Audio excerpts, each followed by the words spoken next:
Saludos desde Miami, soy Ismael Cala, bienvenidos y desde ya la invitación a que participen con sus preguntas, comentarios, sobre todo especialmente los que conocen la realidad de Guatemala, los guatemaltecos que viven dentro y fuera del país, @CalaCNN en Twitter y también en Facebook con la clave CalaCNN. Antes de la entrevista, reflexionemos juntos.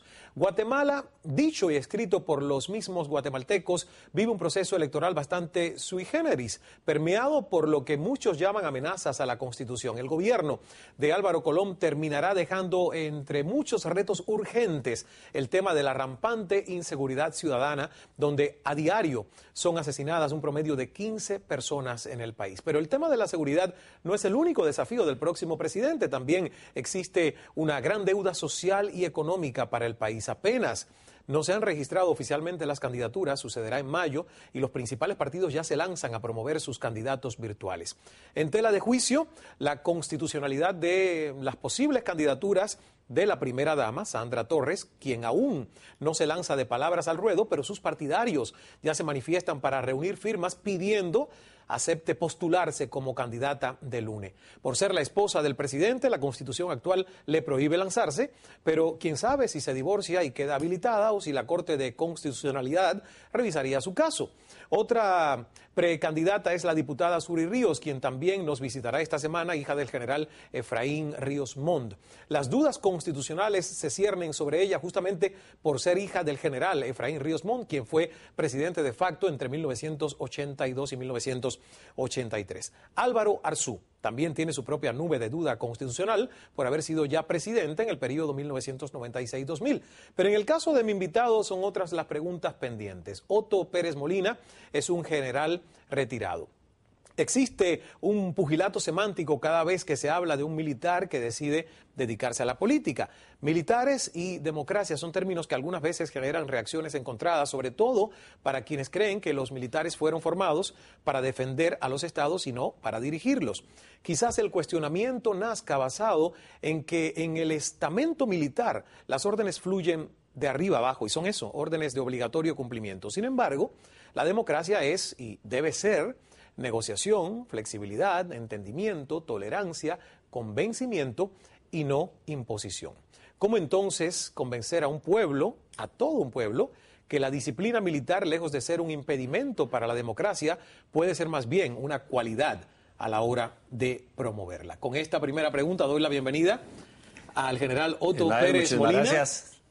Pues muchísimas gracias por la oportunidad. No, gracias para estar aquí en la hora de Cala. Así que muchísimas gracias, Ismael. Yo creo que es un tema importante ahorita para poder hablar en este programa, que sé que lo están viendo en toda Latinoamérica, pero que el tema de Guatemala es un tema importantísimo. Yo con esta primera pregunta sobre si los militares que han sido preparados para recibir órdenes, pero hay algo aquí que es muy importante, yo siempre lo he dicho, para saber mandar hay que saber obedecer. Y ese es el caso de Otto Pérez.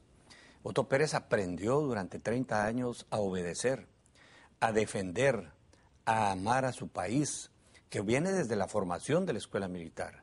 Y por supuesto que en toda esta trayectoria he aprendido no solo a amar, a defender a mi país, sino he aprendido a conocerla en lo más profundo, en los lugares más distintos, en donde no he estado de paseo, sino me ha tocado estar y vivir con la gente más pobre, con la gente que está en exclusión, que no tiene los servicios básicos. Y eso me ha motivado a mí a lo largo de estos 30 años a tener una participación que desde dentro de las filas militares, en todo este proceso democrático que se venía abriendo, me tocó participar, por ejemplo, en la defensa de la constitucionalidad en el año 1983, cuando precisamente del que se acaba de hablar aquí, del general Ríos Montt, estaba como jefe de Estado y estaba viendo si se quedaba más tiempo. Cuando nosotros en ese momento, yo era un oficial joven, yo era un capitán, y nosotros lo que estábamos buscando es que el ejército dejara de ser el árbitro, dejara de ser el que tenía que decir qué había que hacer en Guatemala y que jugara su rol que le corresponde, que es precisamente el de la defensa exterior. Y en ese momento usted ayudó a que saliera del poder. En ese momento, siendo capitán, con compañeros que éramos capitanes, tomamos la decisión de decir esto no puede continuar aquí, hicimos un llamado, hicimos un movimiento y dijimos esto debe hacerse un llamado para que se releve, para que no estemos pensando en 10 años. Y sale de ahí un cambio, Ismael, un cambio importante, porque de ahí el general Ríos es relevado por un general que lleva con un cronograma, que era lo que habíamos pedido. 2 años y medio, se convoca una Asamblea Nacional Constituyente. Después de que está la Asamblea Nacional Constituyente instituida y hay una nueva constitución, se convocan a elecciones y en menos de 3 años el pueblo de Guatemala escoge libre y soberanamente lo que nosotros llamamos el inicio del proceso democrático, que hoy todavía está avanzando, que no se ha logrado consolidar lamentablemente, pero sale el presidente Vinicio Cerezo. Y esa es una de las participaciones, pero 10 años justamente más tarde, siendo yo coronel en el año de 1993, el presidente electo, en ese tiempo Serrano Elías, dispone de dar un autogolpe. Cierra el Congreso de la República, cierra la Corte Suprema de Justicia y nuevamente me toca jugar a mí un papel protagónico. Y no es que yo lo haya querido hacer, es que la Corte de Constitucionalidad, el tribunal más alto del país, hace un llamado a defender la institucionalidad del país, incluyendo a todas las instituciones y al ejército. Y con ese papel en la mano, yo convoco a unos oficiales y les digo, vamos a cumplir con lo que está diciendo el tribunal más alto del país. Y se le exige a Serrano que rectifique, que renuncie y que se someta a los tribunales. Entonces son 2 facetas importantes en defensa de la democracia, en buscar que la democracia avance. Y hay una tercera, Ismael, que la quiero mencionar, la firma de la paz. De paz en 1996. En 1996. Me tocó representar al ejército para finalizar un enfrentamiento armado de más de 36 años, uno de los más largos de toda América. Pero eso sí, momento de sentimientos encontrados, de compañeros que habían muerto, de recuerdos del combate de la montaña, expuestos muchísimo tiempo a perder la vida, y el carácter y la decisión para sentarnos en la mesa y decir, si esta es la posibilidad de cerrar con ese enfrentamiento armado interno, yo estoy aquí presente. Yo ya era general en ese momento, Ismael, y representé al ejército y llegué a la firma de los acuerdos de paz. Ahora, ¿por qué mucha gente dice que por qué hacer las paces con los guerrilleros? Yo quiero volver a ese momento histórico. Ajá. Porque usted, bueno, pues aboga por la paz, por la democracia.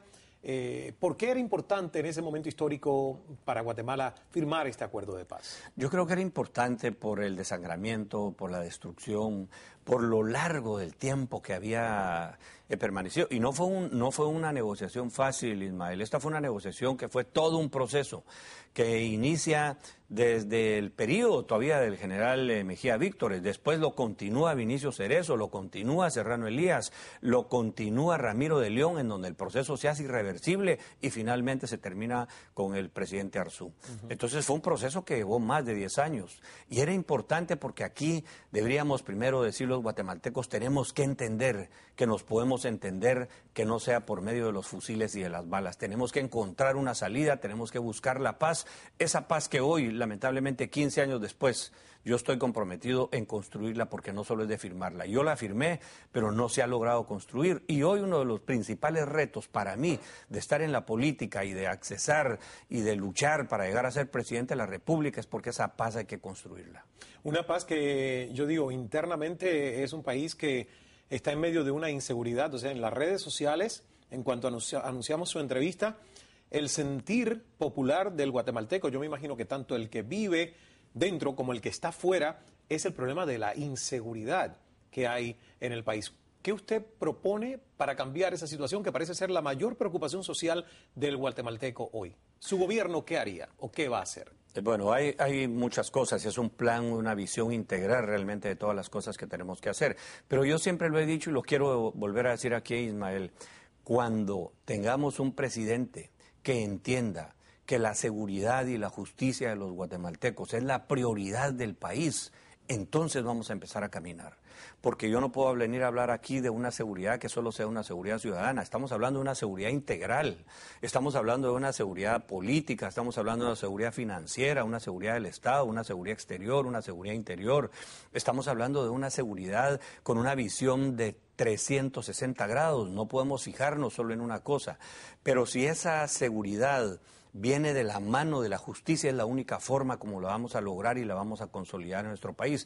Pero para eso necesitamos a un presidente que entienda, que sepa y que esté dispuesto a involucrarse directamente, a ponerse al frente si es necesario, a defender esas 17 vidas que diariamente están siendo asesinadas en Guatemala. Yo creo que eso es lo más preciado, es la principal razón por la cual se organiza el Estado de Guatemala y el presidente tiene que estar involucrado directamente para que con una visión integral pueda traer la paz y la justicia a Guatemala, y después de eso vendrán todos los otros temas que van a venir conjuntamente. En la medida que avancemos en el tema de la seguridad y la justicia, van a empezar a llegar las inversiones, vamos a levantar el espíritu y el ánimo de los guatemaltecos para que conjuntamente, porque no va a ser trabajo de Otto Pérez, aquí va a ser decirle, miren, vamos a luchar todos, vamos a ponernos de pie, vamos a traer nuestra dignidad y a decirle aquí a los delincuentes que ya basta, que no queremos más violencia, que Guatemala es un pueblo de paz, de trabajo, de prosperidad y que la vamos a hacer.